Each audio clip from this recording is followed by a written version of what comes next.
Picture this. A stunning Rolls-Royce slowly pulls up to a valet. A guy steps out, rocking a perfectly tailored suit. He's moving, almost in slow motion, and literally everyone on the street stops to stare. We've all seen this exact scene, right? It feels like the ultimate, undeniable image of success. But what if I told you that guy is completely broke? And look, I don't mean broke like he just forgot his wallet and can't cover dinner tonight.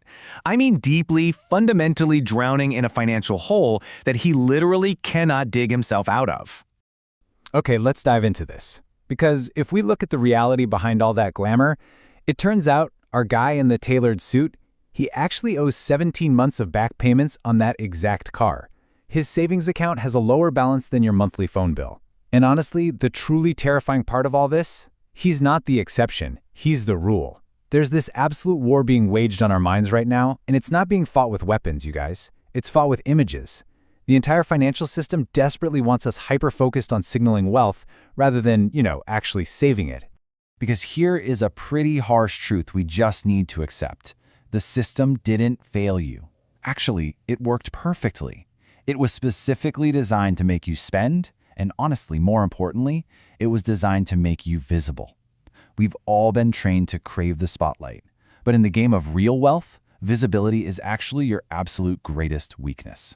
Which brings us to Section 1, the illusion of wealth, performance versus reality. And this brilliantly illustrates the contrast we're talking about. On one side, we've got performance. Think of that roaring Lamborghini engine, flexing on social media, constantly posting online for that quick validation. It's loud, right? But compare that to what we call architecture. Think of historically powerful families, like the Rothschilds. You definitely don't see them tweeting out their net worth. Real power, real wealth, it just doesn't announce itself. It doesn't need us to believe in it. The noise of fake wealth is absolutely deafening. But true wealth sounds like silence. Moving on to Section 2, poor math versus rich math, the two types of math. So there are fundamentally two types of math operating in the world right now. Poor math asks one simple but incredibly dangerous question. Can I afford the monthly payment? This is exactly how someone ends up totally trapped, paying, say, $1,400 a month for a depreciating asset over 6 long years. They're essentially handing money over to people they'll never meet, all just to impress strangers they don't even respect. But rich math asks something entirely different. What does this cost me in opportunity over the next 10 years? Let's actually run that rich math for a second. Say you buy a $40,000 car. If you took that exact same money and compounded it at 12% annually over 10 years, you don't end up with a depreciating, rusting piece of metal. You get $124,000. Think about that. That is a massive, literally life-changing amount of opportunity. And that leads us to a pretty brutal realization. You didn't just buy a car. You burned a future asset. You literally set fire to the rich soil that your future freedom was supposed to grow from. Honestly, it makes you wonder, have you ever sat down and actually done this math for your own purchases? Because most people never do.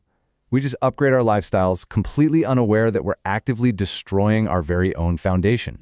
All right, let's look at Section 3, the psychology of debt, the EMI leash. The EMI leash, that equated monthly installment. Listen, it isn't just a financial transaction. Every single month you make that luxury payment, you're subconsciously tightening a leash around your own choices. You start telling yourself, I can't afford to quit my job, or I can't afford to take a risk, or I definitely can't afford to walk away. You're literally tying yourself down with every single payment. It's almost like you're paying this premium subscription fee just to keep yourself stressed out. Now, what's really interesting about this slide is how this ties all the way back to history. The philosopher Machiavelli actually called this voluntary enslavement. Think about it. You weren't forced into the cage, you willingly chose it. You just made sure the cage looked expensive enough that no one would laugh at you for being stuck inside it. And the incredibly cruel irony of the whole shebang, you bought this cage just for the approval of others who were desperately out there financing their very own cages. Which brings us to the escape route. Section 4, the stealth wealth strategy. I absolutely love this quote right here. If the world cannot see what you have, the world cannot calculate how to take it. See, stealth wealth isn't about feeling ashamed of your success at all. It's highly, highly strategic.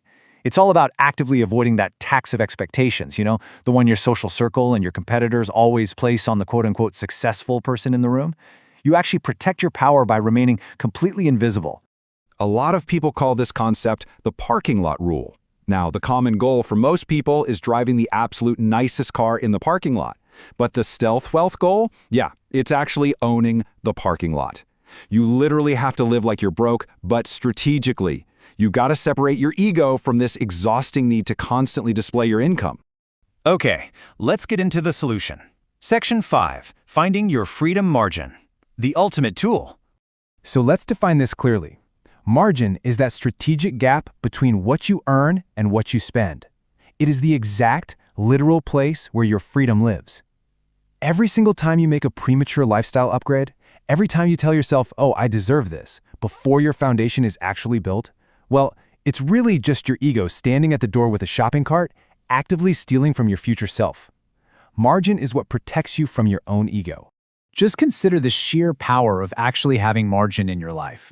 When you have that gap, you can suddenly say yes to those rare, massive opportunities that literally no one else can afford to take.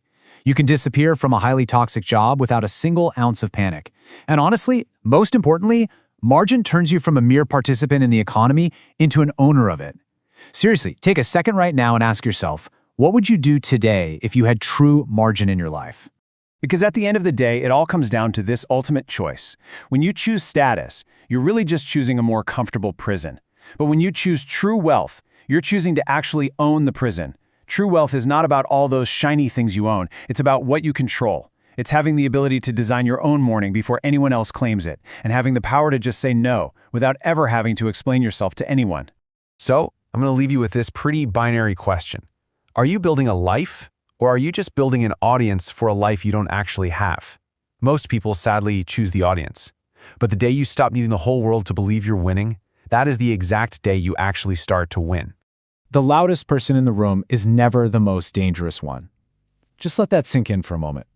If this explainer cracks something open for you today, then you are exactly who we built these for. We don't do all that motivational fluff here. We look at the actual architecture of reality. Make sure to join us for our next explainer, where we're going to dive into how the ultra-wealthy uniquely view time and risk. But until then, I want you to ask yourself, is your self-image the biggest financial liability you've never put on a spreadsheet?